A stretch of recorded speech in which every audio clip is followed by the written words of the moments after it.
حضرت عبداللہ ابن عباس رضی اللہ تعالیٰ عنہ، جب ان کے ابا عبداللہ عباس کا انتقال ہوا، حضرت عباس کا انتقال ہوا، تو حضرت عبداللہ کے پاس ایک شخص صحابی آئے تعزیت کرنے کے لیے، اور بہت پیارے انداز میں تعزیت فرمائی، بہت پیارے انداز میں. تو فرمایا عبداللہ تیرے ابا وہاں گئے ہیں کہ ساری زندگی بھی تیرے پاس رہتے تو تجھے وہ نہ دے سکتے جو اللہ ان کے جانے پر صبر پر تجھے دے رہا ہے. ہاں؟ اور بیٹے اگر تیرے ابا تیرے پاس ہوتے تو ساری زندگی بھی ان کی خدمت کرتا تو انہیں وہ راحت نہ پہنچا سکتا جو اللہ انہیں وہاں راحت پہنچائے گا. سبحان اللہ، یہ تعزیت کے انداز ہے نا، کہ باپ کے بھی مزے ہو گئے، تیرے پاس ہوتا اتنے مزے نہ ہوتے، تیرے بھی مزے ہو گئے، تیرے پاس ہوتا تو صبر کا ثواب تجھے نہ ملتا جو آج مل رہا ہے. سبحان اللہ، یہ تعزیت. تو حضور علیہ الصلوۃ والسلام نے اپنے ساتھی کے بیٹے کے انتقال پر تعزیت کی خط لکھا، اللہ کی حمد و ثنا بیان کی، پھر فرمایا میں دعا کرتا ہوں کہ اللہ تمہیں اس صدمے پر اجر عظیم نصیب فرمائے اور تمہارے دل کو صبر عطا فرمائے، اور ہم کو اور تم کو نعمتوں کے شکر دے، توفیق دے. حقیقت یہ ہے کہ ہماری جانیں اور ہمارا مال اور ہمارا اہل و عیال یہ سب اللہ ہی کے مبارک عطیے ہیں اور اس کی سونپی ہوئی امانتیں ہیں.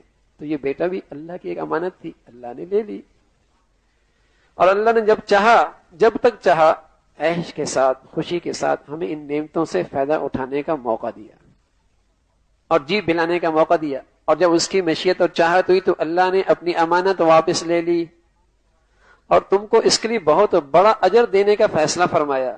اللہ کی خاص نوازش اور اس کی رحمت، اس کی طرف سے ہدایت ملتی ہے تمہیں اگر تم اللہ کی رضا کی وجہ سے صبر کر لو.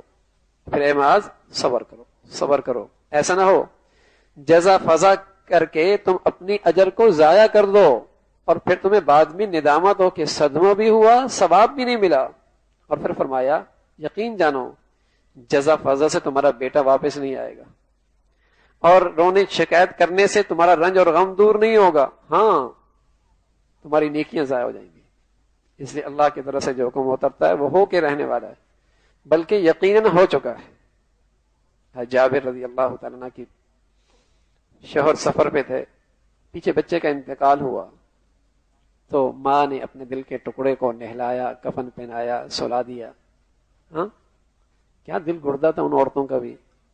ارے وہ با اخلاق تھی. آج دنیا بے صبری کو بد اخلاقی سمجھتی نہیں، ناشکری کو بد اخلاقی سمجھتی نہیں.